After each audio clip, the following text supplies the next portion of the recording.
ছেলেদের সেক্স বেশি নাকি মেয়েদের সেক্স বেশি? এটা কিন্তু খুবই গুরুত্বপূর্ণ একটা প্রশ্ন। অনেকেই ধারণা করে থাকবেন যে ছেলেদের সেক্স বেশি, আবার অনেকেই বলতে পারেন যে মেয়েদের সেক্স বেশি। আসলে কোনটা সঠিক?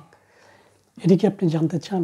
এটি কিন্তু জানা দরকার, কারণ আপনি যদি সেক্স সম্পর্কে আপনার ধারণা থাকে, তাহলে আপনি এই সেক্স করার ক্ষেত্রে কিন্তু অনেকটাই সন্তুষ্ট হতে পারবেন। এবং এটি জেনে রাখা ভালো যে কাদের সেক্স বেশি এবং সেক্স কীভাবে নিয়ন্ত্রণ করবেন, এই বিষয়গুলো জানা দরকার।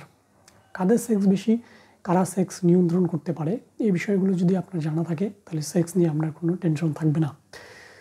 তো ছেলেদের সেক্স বেশি নাকি মেয়েদের সেক্স বেশি, এটা নিয়ে আমি আলোচনা করতে চাই। তো ততক্ষণ পর্যন্ত একটা ভিউ আমার দরকার। তো ভিউ হলে আমি এই বিষয়টা নিয়ে আলোচনা করব। আমি জানি কাদের সেক্স বেশি। এখানে যদি আপনি জানতে চান, তাহলে আমার ভিডিও দেখতে হবে। ততক্ষণ পর্যন্ত ভালো থাকুন, সুস্থ থাকুন, এই কামনায় বিদায়।